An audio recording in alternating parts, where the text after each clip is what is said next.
Let's jump right in. What we're going to cover tonight are 17 specific sentence structures. And here's the thing. Each one of these is literally a machine that activates something deep inside another person's brain and makes their neurology do all of the heavy lifting. You're not going to argue. You're not going to push for yes with any of these. You're simply delivering the architecture, and their own brain is going to finish the job. Now, the specific words I share with you today, they're just examples. The words are going to change every single time because the situation's going to be different. The person changes.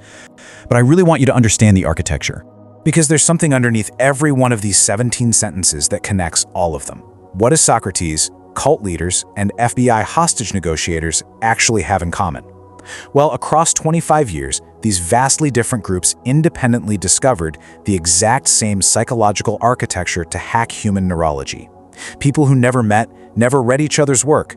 Socrates, he'd sit across from the smartest person in Athens and ask questions that made their logic just eat itself alive in like 4 sentences. Cicero preloaded a jury's conclusions before the defense even stood up. And cults, Manson, Jonestown, NXVM. The recruiter doesn't ask for anything, the recruit volunteers it. It's wild, but it's the exact same architecture. See, usually we think of persuasion as arguing harder, right? Pushing facts, pushing for that yes. But look at the FBI hostage negotiation model. The negotiator is not waiting for a yes. They're waiting for 2 specific words. That's right.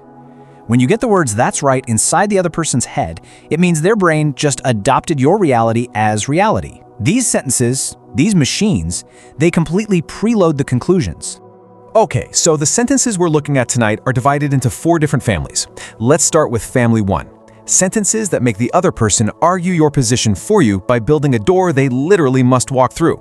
The absolute golden rule of this first family: you never ever state your actual position. Let me give you a really visceral example. A person calls into a suicide crisis hotline. They're sobbing, they want to die. The counselor on the other end asks, "How much do you want to live on a scale of 1 to 10? The caller hesitates, says, "I don't know, maybe a 3. And the counselor replies, "Why didn't you say 2? Instantly, the caller starts explaining why life is actually worth living. Think about what just happened there. The counselor didn't tell them to live. They didn't convince them of anything.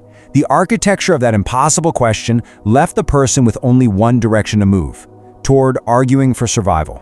That's called a reversal. We establish a position the listener already holds, then ask why they don't hold a weaker version of it. The only way to answer is to defend the stronger position. Another example. Look, this is obviously keeping you up at night. What is stopping this from being something that you just ignore? They can't answer that without building the case for why it matters. This brings us to the presupposition trap, or the impossible question. Something like, what would need to be true for this to feel like the obvious move? There is no answer to this question that takes them further from where you want them to go. None. Every single response builds a path forward, and they're the ones drawing the map. And it works beautifully with grammar traps. Look at this sentence. What was the moment you realized this was something you needed to do? You are embedding the conclusion right into the grammar. You assume the moment exists, you assume a realization happened, and you assume the need is a fact. You force their brain to construct a reality totally out of thin air just to answer you. All right, moving on to family 2. These are sentences that collapse resistance by accurately naming internal emotional states before the person even finds the words. Here is the psychology of it. When you name an unnamed emotion, you actually move it from the primal brainstem straight up to the cortex. You instantly loosen its grip. Let me read you a sentence, and I want you to just feel the weight of it. I can tell you carry a lot for other people, and it just seems like nobody's ever said that out loud to you.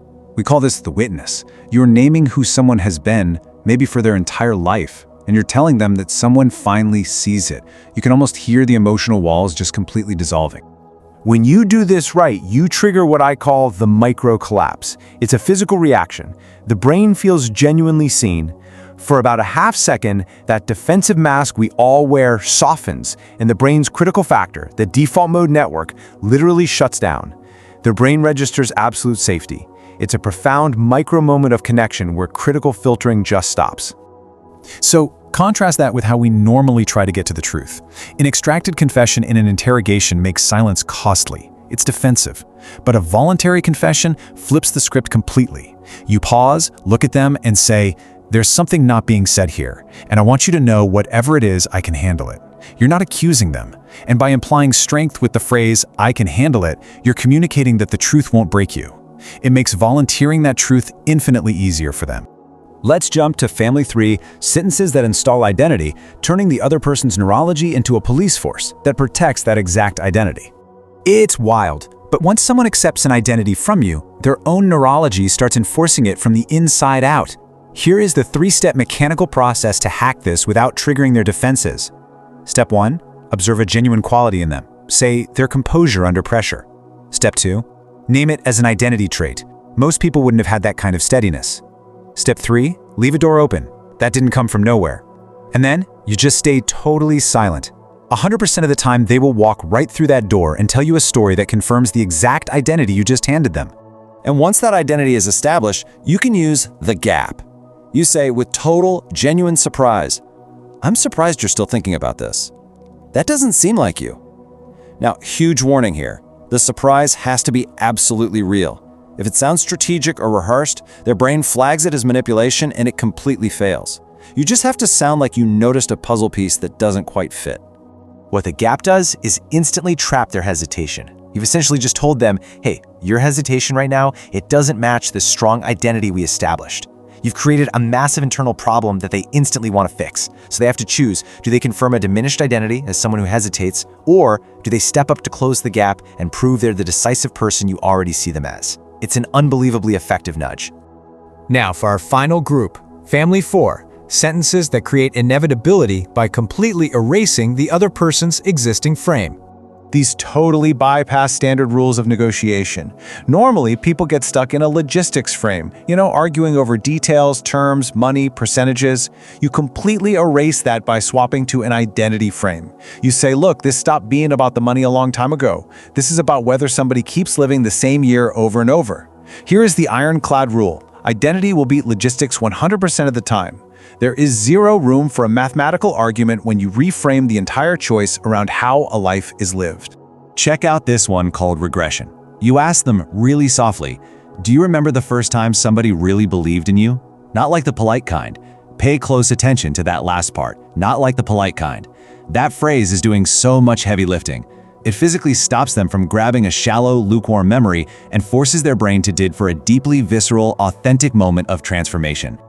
By activating that vivid, highly specific emotional memory, you are temporarily kicking their heavily armored, calculating adult brain entirely offline.